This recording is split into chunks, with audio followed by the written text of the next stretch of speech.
see the end from a distance.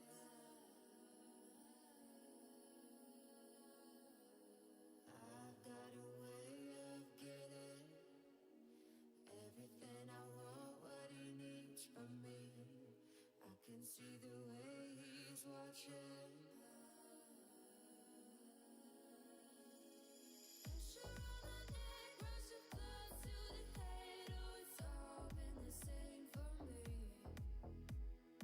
Got me on my knees saying, oh baby, I'm in love. Pressure on my neck, rush of blood to the head. Oh, it's all been the same for me. Got me on my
free.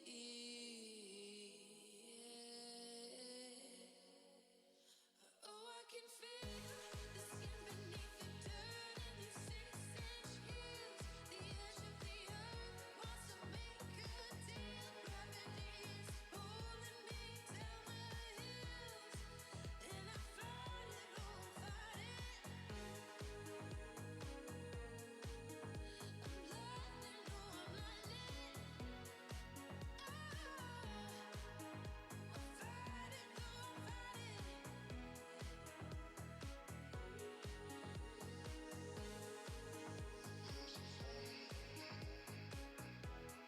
Skin beneath the dirt and these 6-inch heels. Edge of the earth wants to make a deal. Skin beneath the dirt and these 6-inch heels. Gravity is pulling me down the hill.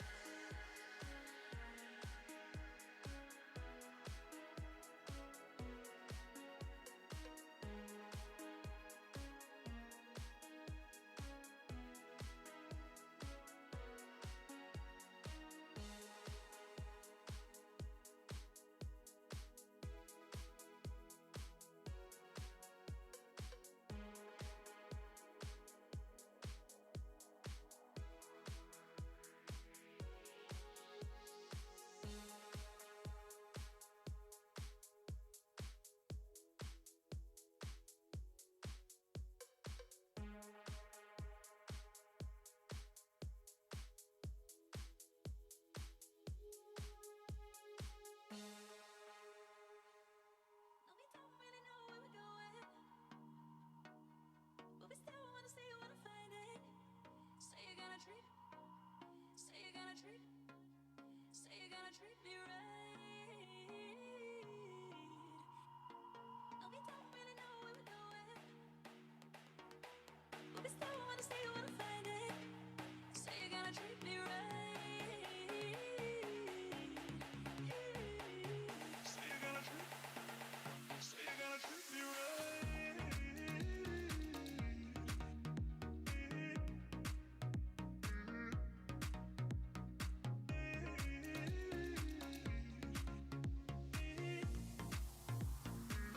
Say you're gonna treat me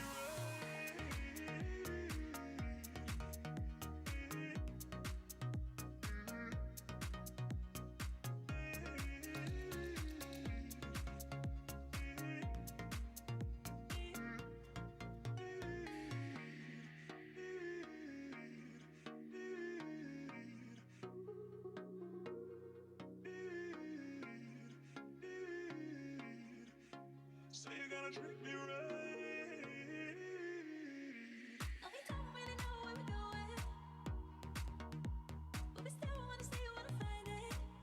Say you're gonna treat, say you're gonna treat, say you're gonna treat me right. No, we don't really know where we're going, but we still wanna say you wanna find it. Say you're gonna treat, say you're gonna treat, say you're gonna treat.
can take it. If I put it down, down, you can have it. Baby, you can have it. If I put it down, down, you can take it. Baby, can you take it? If I put it down, down, you can have it. Baby, you can have it.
Good morning, everyone. May I ask you to take your seat? We would like to start the session in a couple of minutes. Thank you.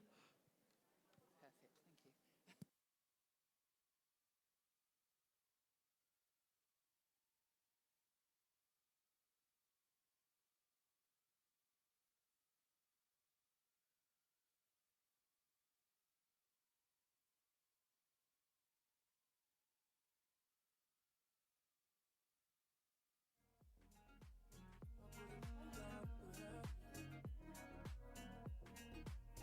you.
Yes, welcome everyone. We're gonna start. May I introduce my colleague Klarenbeek, Director of Trade. Thank you for that. Yes, thank you very much. Good morning, all of you. Welcome to the first ever Women. A while ago, I was contacted by Sounding Straight Only and British Marine on doing an event on female leadership, diversity, quality. Of course, we were cooperate this and facilitate topics, suggested to join industry-wide initiative. So wonderful to see crowd very first underlines the importance of the topic.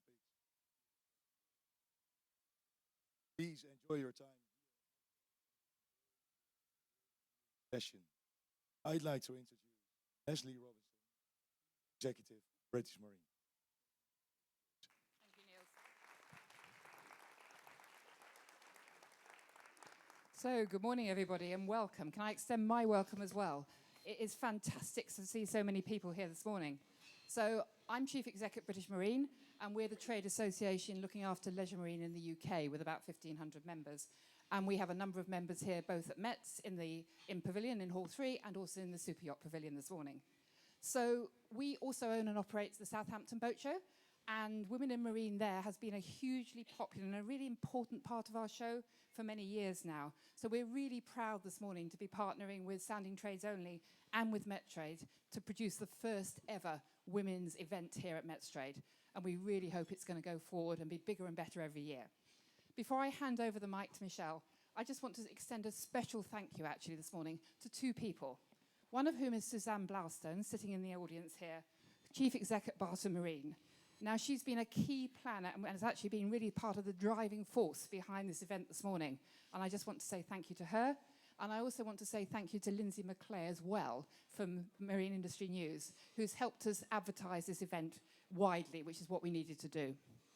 So with no further ado, I'm going to hand over. But I just wanted to say we hope this is going to be the first of many successful events for women in the marine industry internationally here at METSTRADE.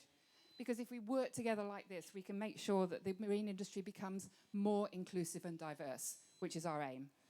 So may I now hand over, please, to Michelle Goldsmith, who's the publisher at Sounding Trades Only. Thank you. Michelle. Morning, everyone.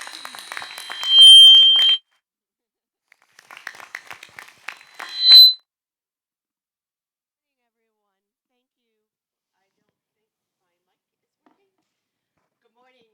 Thank you for joining us this morning. It is very early, and I think a lot of us were at an awards tonight. We certainly appreciate you getting up early for this first ever event focused on Women International, the Women in the Marine Industry International event at METSTRADE. I am Michelle Goldsmith. I'm the publisher of Sounding Straight Only and Soundings. And although I work in media now, I've spent about 30 years in manufacturing operations, sales, marketing, and product development in the component side of the marine industry. And British Marine has been doing a fantastic job in the UK of promoting women's events. In North America for the past 17 months, quarterly, we've done virtual women's events. And at this point, we've had about 900 women and men who have attended these events. And you can actually see the content, some of the content, at tradeonlytoday.com/we, W-I-I. So with that said, I'm going to ask the panel to come up. I first want to say that this is a dynamic group of women. And although they may seem different, they come from different parts of the globe. Giggly. They hold different Go positions. ahead. They work in different segments of the industry. There are distinct commonalities between them. They are all curious. They want to know how things work. They want to learn. They believe in the power of inclusion, of communication, and diversity. They have a true passion for what they do and a desire to lift up those with whom they work.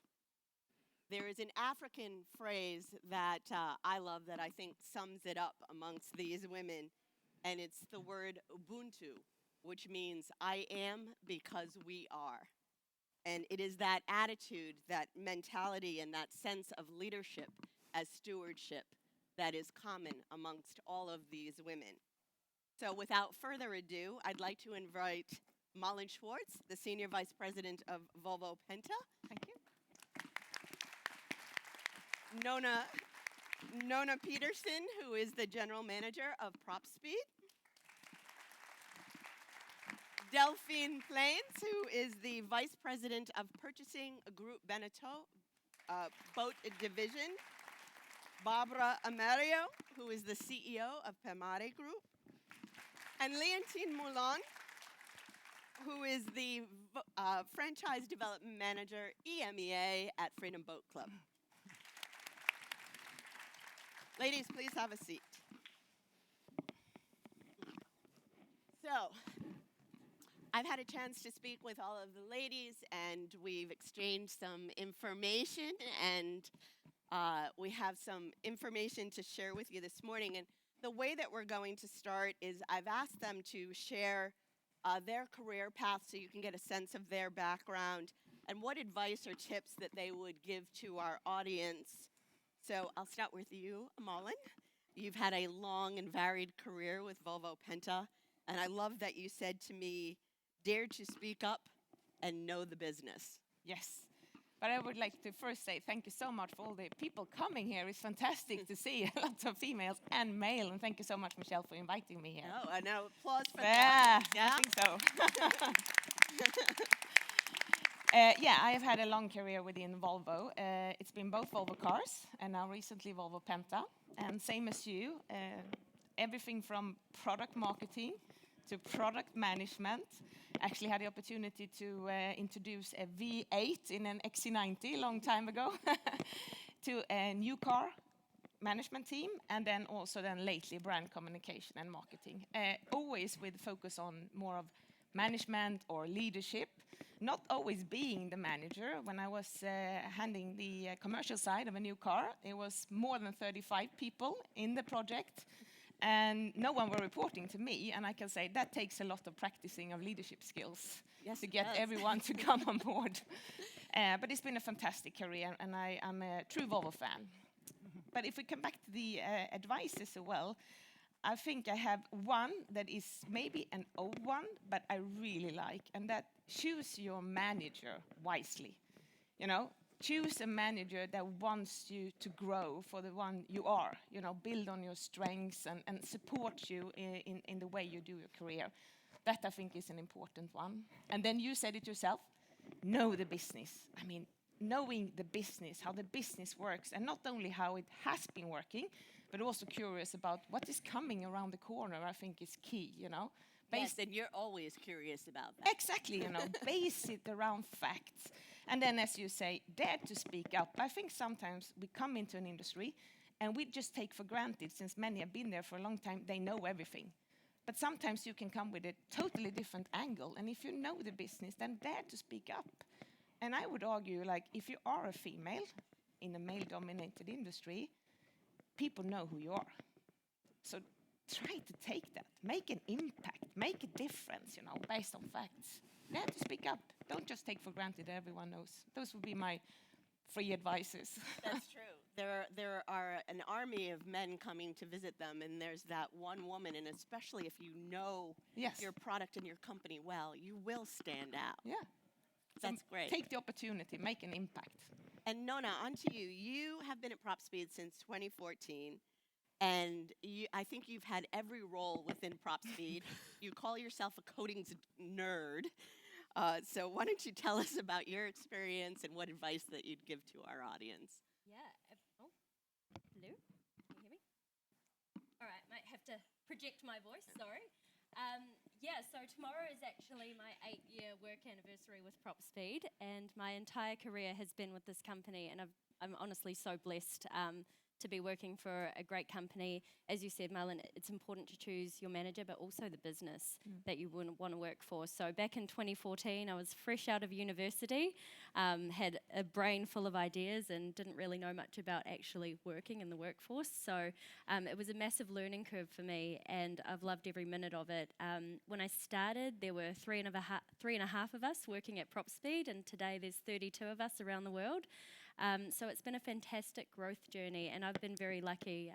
As you said at the start, I think I did everything. I did marketing, I was out packing boxes in production, I was mixing paint and R&D, I was helping with budgeting, I was booking travel and organising boat shows, you name it, I did it. But for me, it was fantastic because I got to learn every aspect of the business in a very short amount of time. And as the team grew and evolved, and as the business did as well, I was very fortunate to grow with it. Which is really great. And it's important to choose a company and surround yourself with people who want to support that growth with you. And yeah, it's just been a great ride. And even now looking back, I was saying to my team what we started off with at METS back 8 years ago, and now looking at the stand today, it's so beautiful. And I was like, wow, it's such an incredible thing to look back and reflect on where we've come, but also it's so exciting to look where we're going, and especially this industry and the innovation that's happening and seeing some great people come in. And for me, it's so important to see more new people from different areas, different backgrounds, all types of ages, wherever they're from, and bringing some new, exciting experience into the marine industry. It's so important, and that diversity, I know it's a bit of a buzzword, but it is something that we really need because that's how we change and evolve. You are absolutely right, and it reminds me, Brenna Presser with Brunswick made a statement to CNBC that women actually make up 2% of the workforce in the marine industry. So a mighty 2%, but still a 2%, so we definitely have room for growth. And I'm going to go on to Delphine now. You are truly a citizen of the world. You speak multiple languages, I think including Mandarin, yes? Yeah. And please share with the audience that exciting background. Not it in was Mandarin. amazing listening to what you had to say about where you came from and how you got to Groupe Beneteau.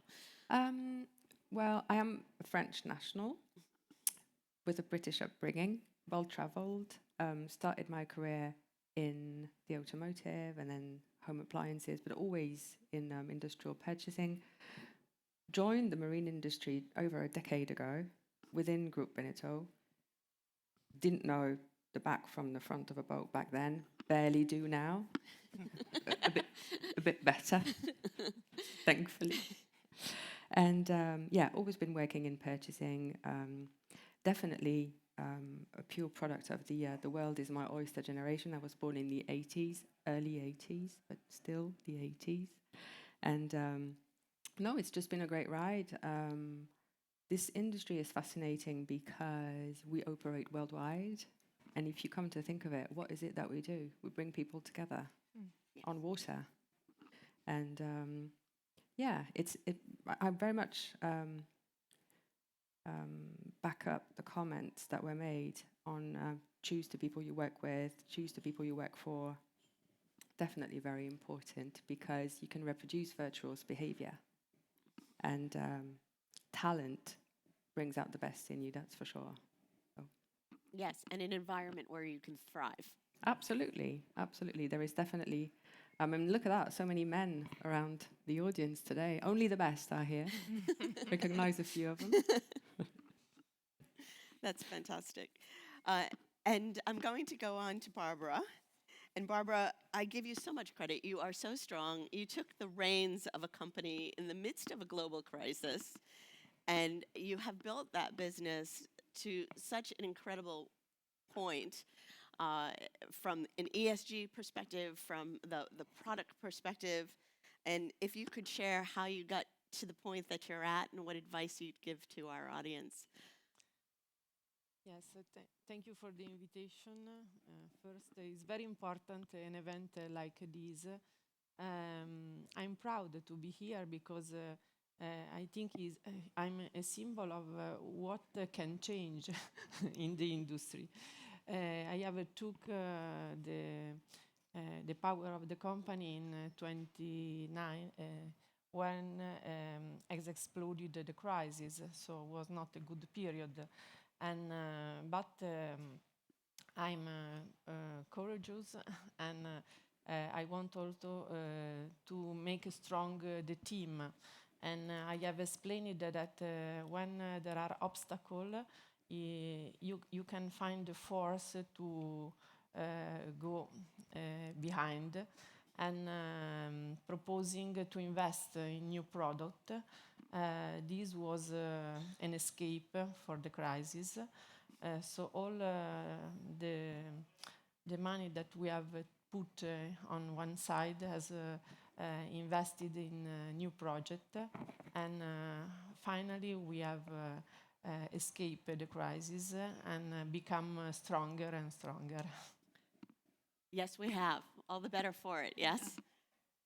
And Lantin, you came from a completely different, two different industries, diplomacy and pharmaceuticals. Yeah. And now you're at Freedom Boat Club. Tell us about your journey. Well, my background is very international because I was born and raised in the Dutch Caribbean, the island called Curaçao, where I was raised on boats my whole life. So it's part of my DNA. And then I had to study abroad because the island is way too small. That already brought me into my next identity. And from then on, I worked in many different countries across the world. My background is purely international business, and which landed me the jobs that brought me to the job that I am today. And how did I get there? It's that most important, and I think for letting other women know in the industry, try different industries. Try to learn a lot in the different aspects of business, and that's how you stumble upon something you're passionate about.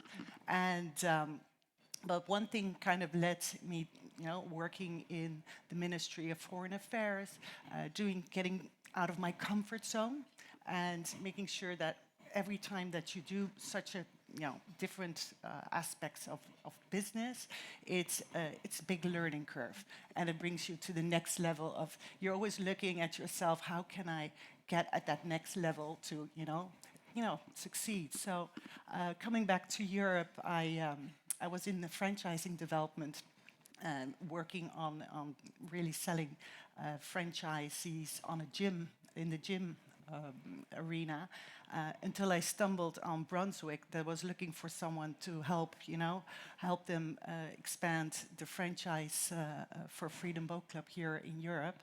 And one thing led to the other, and again, going out of your comfort zone, setting up the business for Brunswick here in Europe, landing and expanding. And what has really been an extremely exciting part is learning a lot, getting to know people in this industry. And it's a very fun industry to be working in. So I would highly suggest everyone to, keep on searching for what you like, and be in the unit or working for someone who's going to help you succeed. Yes, and building your network, which is one of the opportunities that you had here this morning. So I'm going to go on to the next question, which is, who has inspired you as a leader and why, and how has that person impacted you? And Barbara, you were telling me about your father and the impact that your father had on you and his advice to you. And you gave me a percentage of what life is like for women in Italy that really floored me. So if you could fill in our audience on that conversation, that would be great. Yes, I grew up with a father that tell me, believe in your position. You are famous, but nothing can limit you. Take a change and go on. He really believe in the women strong force. So this has given me a big push to try a new challenge. And he say, first you need a job. But not only to be successful, you need the skills. So study and increase your skill because with this luggage, you risk to you don't risk to make a mistake. More you have increase your studies and more you have a whole vision how to face the obstacle. But it's important also the financial independence for women. And 1 month ago, in a financial event, I have discovered a tragic figures. In Italy, 37% of women has not a bank account. They depend on the family. And this has to change because you need to be independent. And this is a tragic data, but we have to know and try to fight Yes, to change. that was incredible to me. 37% of women And our in young, Italy do not young have. women. So it's more the older generation that does not have the bank account, and It's the a younger. mixture between old and younger generation, but Wow. we have to change this. Well, they need strong role models like yourself to do so. Yes.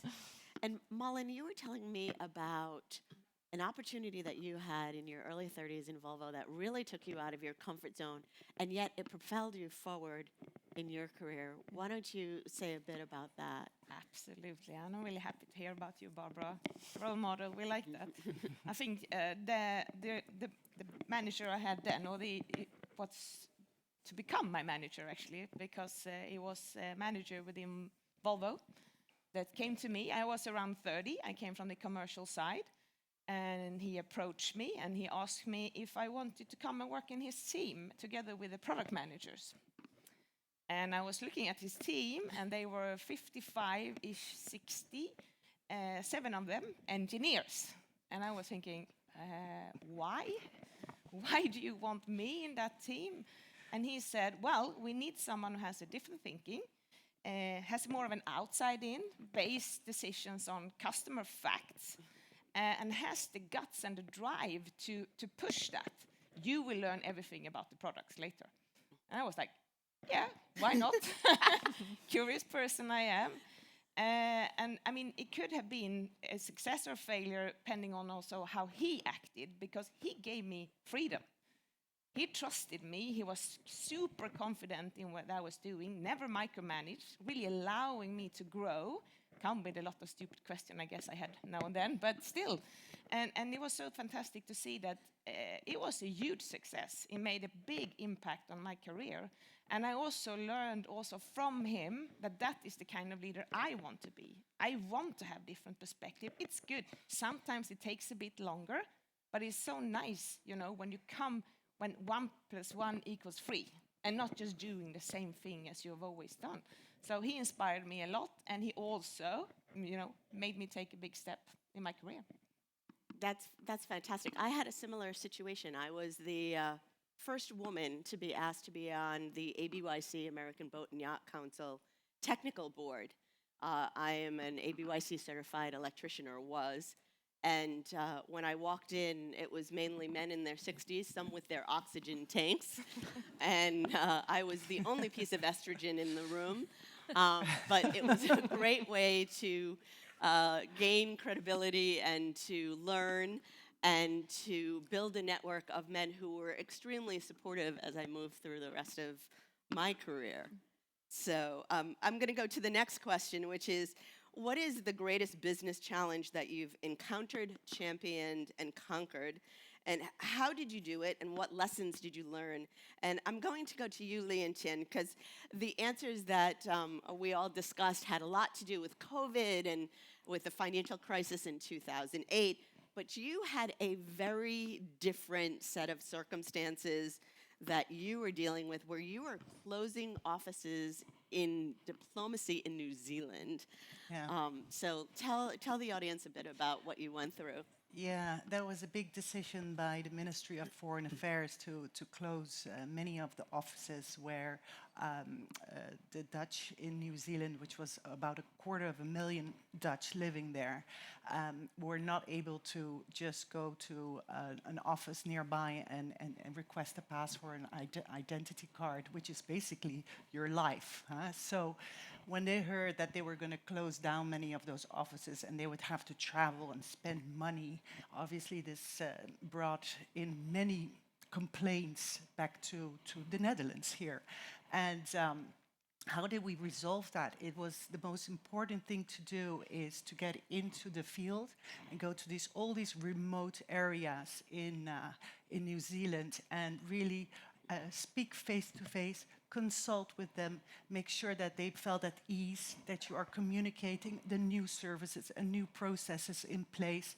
What does it mean is listening to their story, why were they concerned, and bringing them back to, yeah, there are other options out there. We're working on solutions, digital platforms, and so on, and there are ways to get your identity card the new way. But that was all new for them. And what it taught me is that you have to go and speak face to face and put time and effort to communicate the story. It brings people at ease, and what I've learned from it is you can adopt that same approach to any business environment. And I do that now from that moment on. I'm applying that same approach, that same skill, making sure that you focus, you commit, and you make sure that you communicate the changes and why it's all better for the greater good. So that you can do that in sales, in marketing, in negotiations, you name it. It will help you really prioritize and succeed. And you said something I thought was important too, which is to give people time to digest the information that you give them. Yes. I think a lot of times we keep moving. There's that sense to keep pushing forward, and you don't give them that time to actually consume what you've given them. And give them the time to ask questions. That's the most important part. Make them feel that you are thinking about their perspective and their worry, basically. And it's pure communication and making sure you are listening. And Nona, you had a lot to say about community and connection, especially during the time of COVID, where New Zealand was quite isolated from the rest of the globe. So why don't you talk about how you uniquely used those two skills? Yes, so being at the bottom of the world, it was a little bit challenging, and I think the way our country handled COVID was very different. We were very fortunate in the start. We locked down really hard, so we got to have a lot of freedom, but then we knew that it was going to come. And so for us, the biggest challenge was basically being cut off from the rest of the world. Thankfully, just before COVID had happened, we'd started really investing in our offshore markets, putting people on the ground, putting warehouses set up in Europe and in the USA. So that meant that there was no disruption to our supply chain, but what the biggest challenge was connecting our international team. We have 12 people based offshore, and a lot of them were hired during COVID, and it's not the same having a Zoom interview. You can't really get to know them. You can't sit down and have a wine or a beer with them and actually get to know them as a person. It's too formal, and so for us, basically, we had to adopt the approach of there's no such thing as over-communication, but also communicating with purpose and making sure that what we're sharing and what we're saying actually adds value, so they don't disengage, so they're not, another long email from New Zealand, I really don't want to read that. It's just making sure that it's something that's relatable to them and connecting them. We tried the whole Zoom drinks on a Friday, and the time zones didn't work out very well, especially up here. It's like, no, I don't want to have a wine at 6 a.m., sorry. But we did get creative, and the big thing that we did was we set a goal to reunite our team as soon as we could. And that was kind of the light at the end of the tunnel for us is, come on, guys, it's not that long. The world's going to open up again. And as soon as we could, we brought our entire team together in the most central place we could find, which was Boston in the USA. And it was great just being able to meet these people. It was funny, you know, when you have all these Zoom meetings and you have no idea what these people actually like. You think, oh, this person's going to be really tall or this person's really short. It was so amazing to be able to connect with them, and you definitely never take that for granted. And even just being here today, being able to meet our customers and having that face-to-face connection is so important, and making sure that your communications are not just what you want to say. It's a two-way street. It's understanding what do people want to hear, how can you add value, as you were saying, is taking the time to listen to them, so that way the communication is meaningful and purposeful and not just sending out information and hoping it sinks in. Yeah, absolutely. And I think that we all have a lot of gratitude for being able to gather again. So I'm going to go to the next question, which is, how do you empower yourself and women around you? And Delphine, I'm going to ask you, because you had said to me that it's breeding diverse talent. I know today we're in a women in the industry, marine industry meeting, but it is about diversity as a whole. And you talked about the way that you build your teams and the talent that you work for. So you could elaborate on that. Yes, well, actually, diversity is not at the forefront of my objectives as a manager. We try to entice skills, to develop skills. We try to focus on talent, rather. And diversity comes as a consequence. It's basically basic purchasing strategy. If you outsource, if you diversify your sources, it's more difficult for them to run dry. So if I look at my team of buyers, they're spread across 8 countries. It's 25 of them, male, female, young, old, very experienced, rookies, have a bit of everything. And their contribution really springs from that diversity, but it's not at the forefront of my objectives. It comes as a consequence. Absolutely. And I would say one of the things that was discussed at our events in North America is we never want someone to check a box that they want a certain number of X, Y, or Z. You want the job because you've earned. I want them to tick all the boxes. And Malin, you had written to me about balance, curiosity. You are one of the most curious people I know. And your interest in what's happening digitally and actually with legalities and the digital transparency across the globe. You want to talk about that? Absolutely. I just want to latch on to what Delphine is saying. I think it's really about, making sure that your team tick all the boxes today, but also tick all the boxes tomorrow. So be ahead of the game, understanding what lays around the corner. What do we need to know? What do we need to maybe try in order to gain some more knowledge? And as a team, not only as an individual, but as a team, to have that, create that safe environment in the team where people, face it, in our team, we try things. And so we learn sometimes, and then we accelerate and have a success. But in some cases, we try and learn. That's it. And I think that is important. And what I see now, which I am really, really curious about, because as you said, I'm a very curious person, that is the combination of all the legal requirements that are coming now from a traceability, human rights, sustainability, combined with the digital world where we have all the data. So what is the next level of hygiene factor information that we, in a very clever way, needs to show? And also, how can we use, because for many of us working in the industry, when it comes to policies, they are normally like it's 20 pages and you have to read them through, all of them. How can we make them more easy to understand? Because everybody wants to follow, everybody wants to do the right in the business, I think. It's just sometimes it's difficult. So the combination there, yes. It is. It's something that I really, really, and then also I think we need to keep an eye on what is happening like from a general perspective in the world with the GDPR and so forth.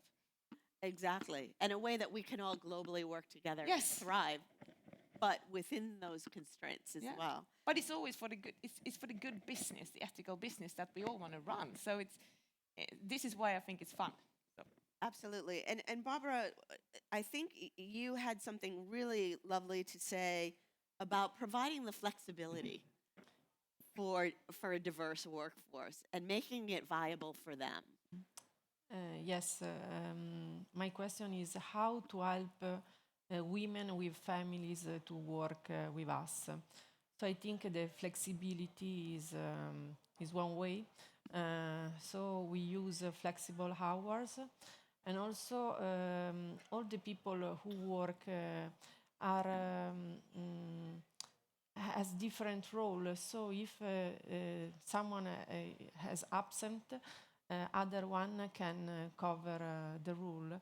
And because female with families are enrich the company. They are born problem solver.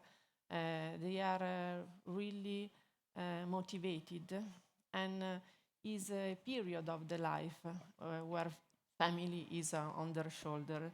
But later they will be very trusted in the company that has give the possibility in this period we giving flexibility, and I think is a treasure have women with families in our companies. It's a master class in multitasking. Yeah. Yes. Going on, how do you make yourself and your ideas heard within your organization? Nona, you talked about buy-in and collaboration, so if you could elaborate on that.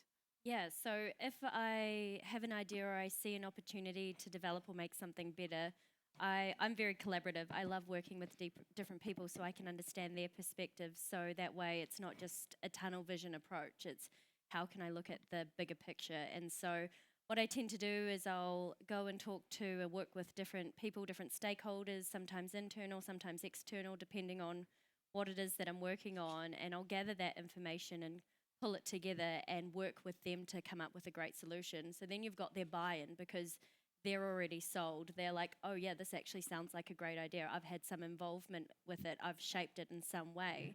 So that when you go to pitch your idea to whoever it is, you've already got your team backing you, and it makes it so much easier than just going, I have a great idea, like listen to me. I just find it doesn't work, and in the end it's a lot faster, it's a lot more efficient by working together at the start rather than bringing people in right at the end, because I find you just end up wasting your time if you're working in a silo. You need to be collaborative. Yeah, we talk about little yeses make it hard to eventually say no. Yeah. And Delphine, you had talked about contribution, legitimacy, and trust. Yes, I think, and this has also been said before by Marlin, it all comes down to, as a team member, your value as a team member, how much do you contribute to the greater good, to the project? How do you intertwine? Communication skills are super important, but ultimately, what do you bring to the team, to the project? Contribution brings legitimacy. It's not about being this top-notch manager or having whatever diploma or whatever experience. Is actually, how do you contribute? What do you bring? This brings legitimacy. Whenever you have legitimacy, you trigger trust. And wherever there's trust, there's hope for excellence. Yes. Again, let's not underestimate the value of the team. I feel very fortunate because for those of you who know them, my team members, the people I work with, are experts. They're excellent. They drink a fair amount of gin and tonic, but they're here today. My team members are not here yet. So I'm kind of worried actually. But it all comes down to this. It's an alchemy, isn't it? It's how do we bring out the best in one another? And it all comes down to contribution, skill. Am I legitimate? Yes, you are, if you can contribute. And the legitimacy, again, triggers trust. Surround yourself with people you can inspire, you get inspired by, and who will ultimately believe in you, trust in you, because you contribute. Nothing to do with gender. Absolutely. And I think it's also because you get your hands dirty. You do that work alongside them. Yeah. We do kind of get our hands dirty. You know, purchasing over the past 24 months has actually very much intertwined with the supply chain and procurement side of things. But we're still standing. Still standing. Yes. And Malin, you actually, I'm going to go to you for the next question. My friend Tom Demrick, who used to run the NMMA, had a great saying that I will never forget, which is that if you're not at the table, you're on the menu. And so, with that said, I wanted to ask this question of the group, which is, as a leader, how do you stay mindful of who is at the table and who is missing? And Malin, you talked about a master's class that you had and a really interesting project that you did that revealed information to you about inclusion. So, if you could talk to the audience about that. I will definitely do that. But I will just start with, I think that this is something we have practiced now, a lot of leaders, on how to work with this during the COVID, when all you see is a black screen. Then it's kind of hard to understand who is at the table for real and who is not at the table. So it's been a very interesting, I think, learning for all of us, to be honest. But that specifically for me was, for me, when it comes to this, you need to understand yourself. And I think that what you were talking about here was, I did a Master of Science and International Management. Very interesting. We were a group of 20 people from all around the world, and we were doing different theses. And along when we did this over a year, we also were having one module, which was called Preparing for Leadership. And during this Preparing for Leadership, we got a lot of feedback. We were filmed, people could come with their, feedback, how are you working, why are you doing this, and so forth. And we had to write the diary. And then once the year was over, we had to write a thesis based on the diary, and then backed up by theories. So I had to sit there and reflect on how I had changed. And that for me was really, understanding how important inclusion is, to get the different perspective. Because the people that knew me before, I was like that high-speed train in Japan. I was just running. And now I'm still I'm fast, curious, but now I always secure that I have people with me. And I think that was, and also how to get people on board, because it's not the same thing. All people are different, and you need to meet people where they are and practice it. So it was a huge learning, but it was a self-reflective learning triggered by external class, which I have continued with afterwards as well. It's really good. It's good advice. That is good advice. I also had to do a 360 evaluation with all stakeholders, my bosses, the people that I work with, and the outside stakeholders. And you do learn an awful lot about how you interface with all of those people, and I highly suggest it. It definitely changed how I work as a leader. Barbara, you talked about ESG and how ESG really kind of leads you within your path. Can you speak to how that manifests itself at your company? I find in ESG like driving lines for our company. So I put ethics, sustainability, and innovation. These are our three direction, and involving all the team and make them give his own contribution, because we are trying to tick the box of each ESG and complete the road that we have chosen. The direction means that in our company the profit is not so important. There are other objective, very complex object that will drive to the future. It's so important. In the U.S., it's become a mainstay of Wall Street. When you present your earnings, you present ESG. And for the marine industry, we as Soundings Trade Only actually had one of the heads of B corporations come speak to our group about how ESG could be used within companies. And it was surprising to me that the majority of CEOs that I knew within the industry were not familiar with B Corps. So understanding how ESG can impact the business is really fantastic. And I applaud you for that. And Leontine, you talked about mindfulness in how you actually build your meetings. Can you talk to that?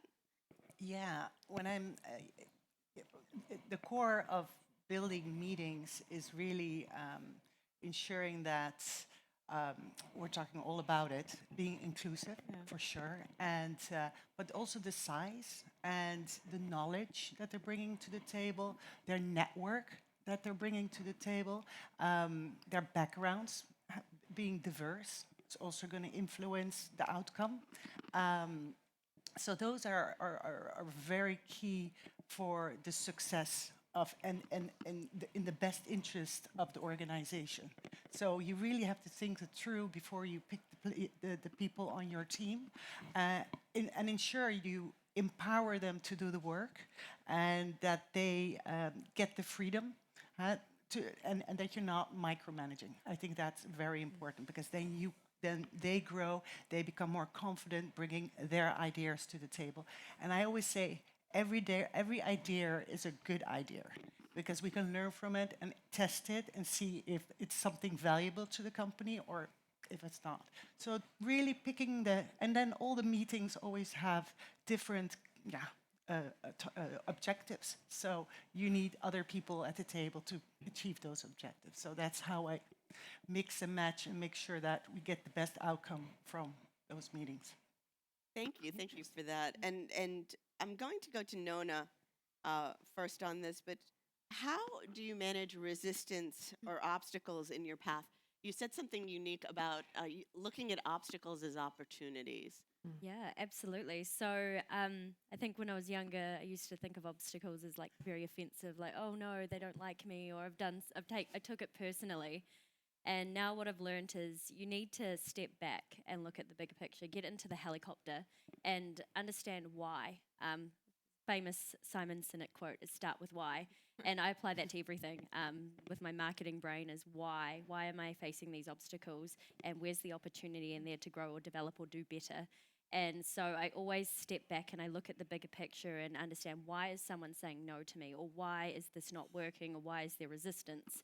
And by looking at the bigger picture and seeing, oh, actually, this might be a different perspective and a different way to look at it, then you can understand and kind of reframe it and restructure it so that it does work. And that for me, every day it's so important to continue learning and growing, and as you say, be curious and figure out why something is the way it is, so that way you can make a better or present a better option. Absolutely. And I'm going to keep things moving because I know everyone needs to get to the show floor. But we've got two questions left, and this one is for everyone, and it is, what advice would you give to women who are entering the marine industry or the next generation of female leadership? And Malin, you said something that I loved. It said, dare to learn, dare to try, and dare to fail. Yes. I think that actually, first of all, I would like all of you here now to invite your female colleagues to come into the marine industry, because it's fantastic. And it's only 2% female, so we need more. And I think we need more because we need to grow as an industry and also be relevant for the future. And that is why I have this. Dare to try new things. Dare to fail, which is not a failure if you learn. So for me, that is an important thing. Always to be ahead and strive for, because we're in a transformation. There's a lot of opportunities right now in the industry. So bring it on. That's what I say. Bring it on. We need to make the marine industry as fun it's been up to now, also for the future, by bringing in new perspectives and new female and male talents. Absolutely. And Nona, you talked about learning and constantly learning. Yeah, absolutely. My big thing is don't be afraid to get your hands dirty. I actually get my hands dirty, paint underside of boats, scrubbing off barnacles, all that. But it's just, don't be afraid to get stuck in and do the hard work. Be curious, ask those questions. My whole first year at Prop Speed was learning how it all works. I was probably so annoying, asking all these painful questions, like, why does this do that? When I first started, I was the same as you, knew nothing about boats. I thought anti-foul prevented chickens from doing something, because I'm from the country. So it was a massive learning curve for me, and every day I'm still trying to learn, still trying to understand. I mean, this industry is so massive. There's so many areas where you can get into, and I think that's the most incredible thing is there's so much opportunity. You don't have to stick to one area, and you don't have to know everything either, to be honest.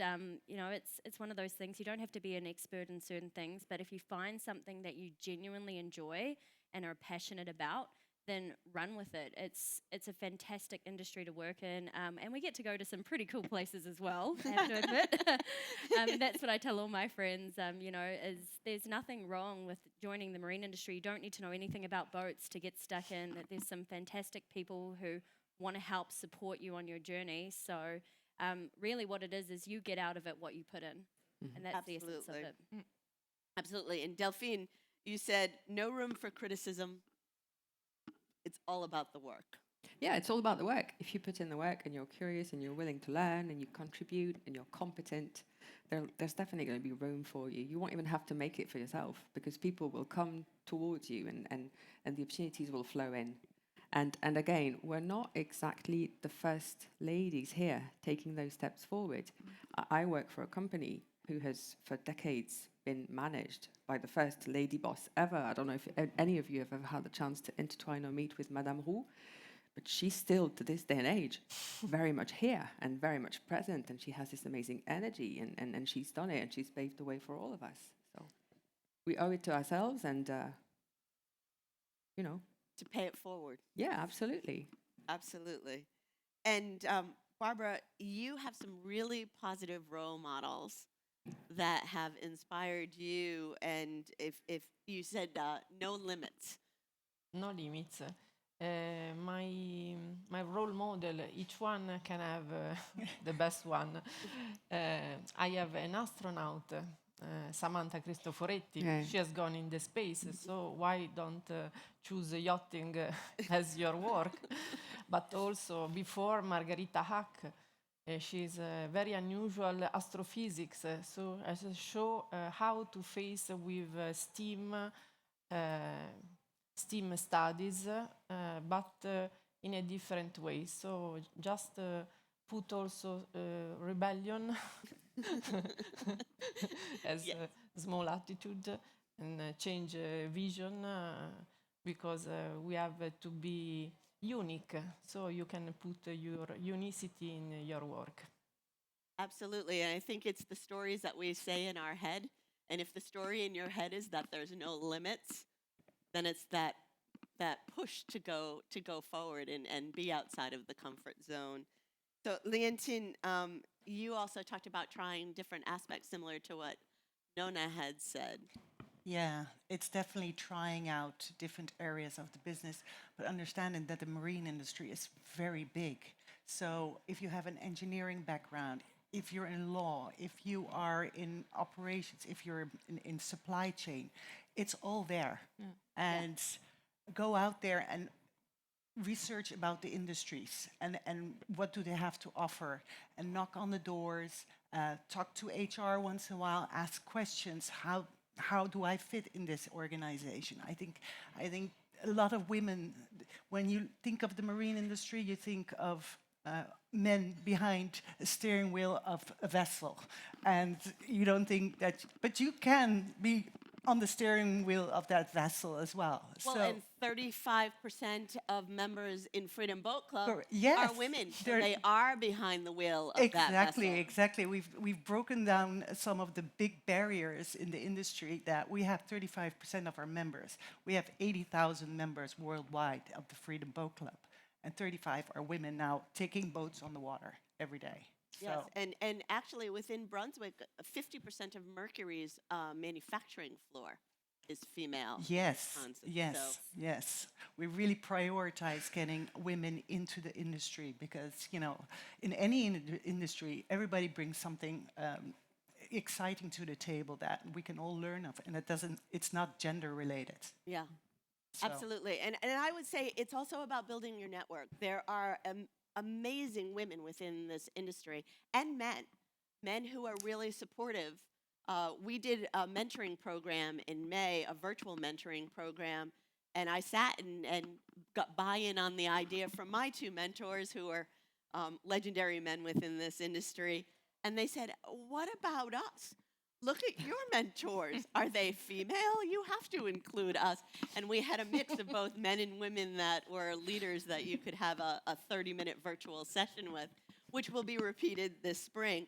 But I would say build your network. And now that you know who we are on this panel and who's been in this audience through LinkedIn or other platforms or here on the show floor, that Niels has provided such a great networking space. Building that network is a great way to build up your career as well. And the final question today is, do you think that providing networking opportunities for women is still needed within the industry, or have we escalated above the ceiling, and those who went before created a climate where younger women just are equal to men in their pursuits of successful careers in marine positions? And Barbara, you had an interesting answer to this, and it had to do with education and also with STEM, which I thought was really interesting. If you could speak to that. Yes, it's important open the industry and explain which are the career available. There are a lot concerning digitalization 4.0 skills, engineering, STEAM studies give large opportunities also in yachting. And we have to explain and show how attractive is work in yachting. And going to school, creating courses adapted to make students choose yachting after job. So it's important our role. We are all a role model, and we have to explain better our work. And offer those skills, correct? Yeah. Or a way to learn those skills.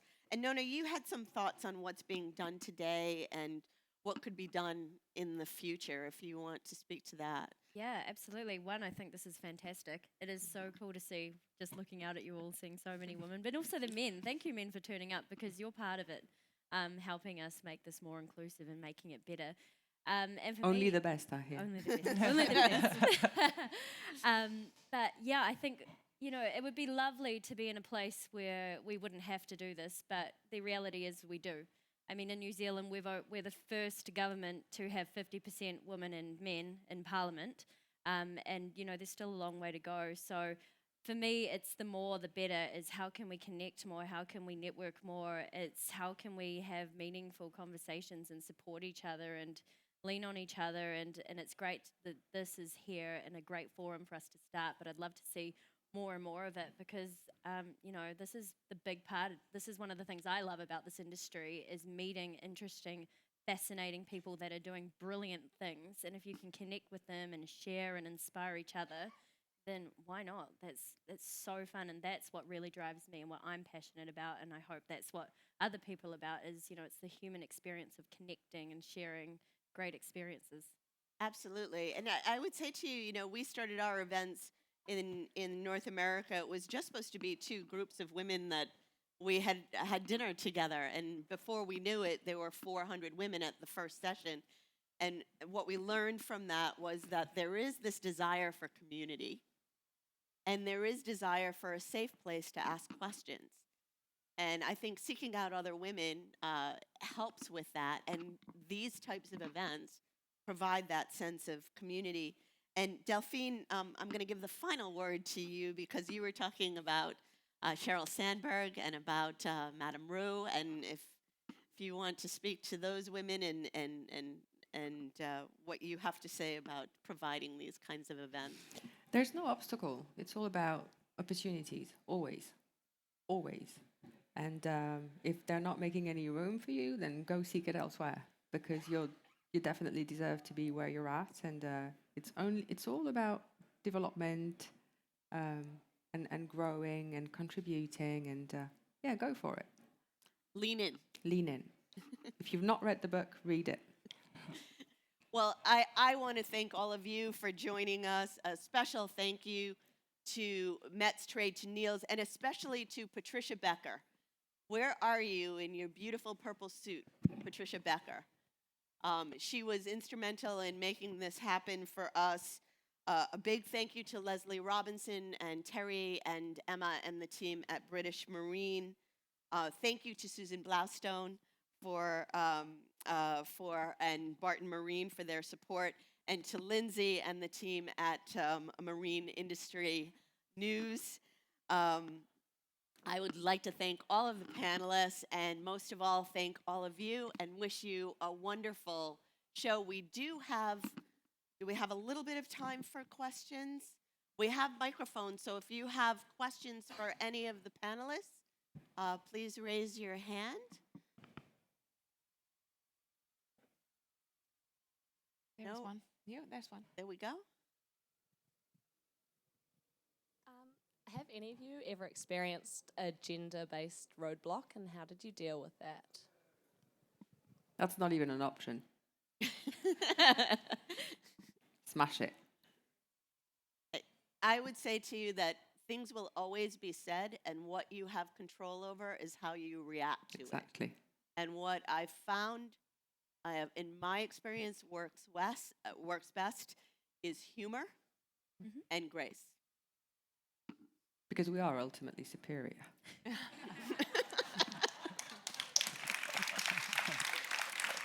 I would like to add also, don't see it as something which you will learn from, to take away. You know, what are you learning when you do it? But don't see it as an obstacle. See it as a learning.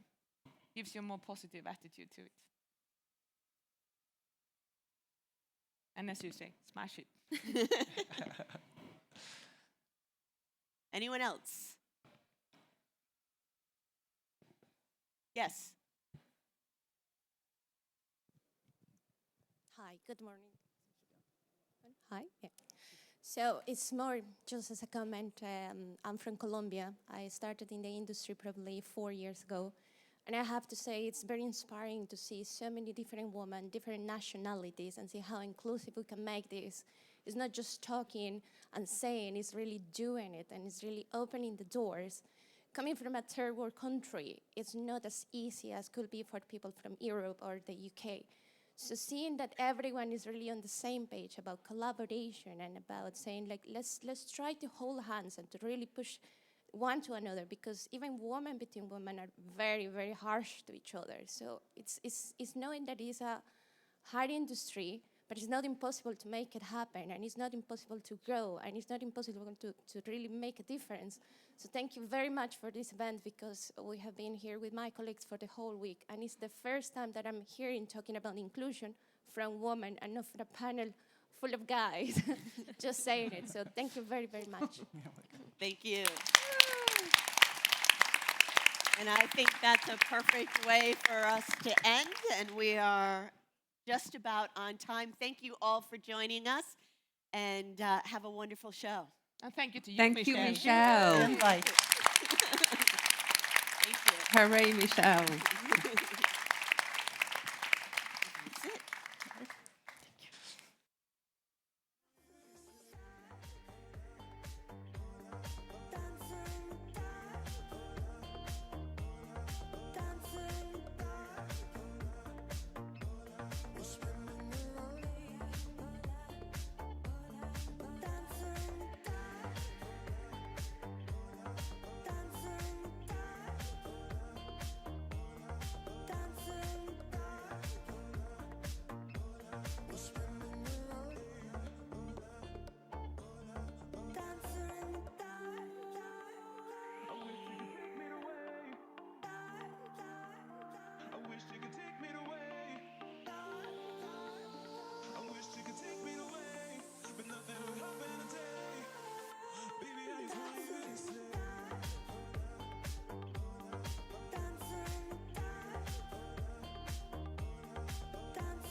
Baby, you know I want you.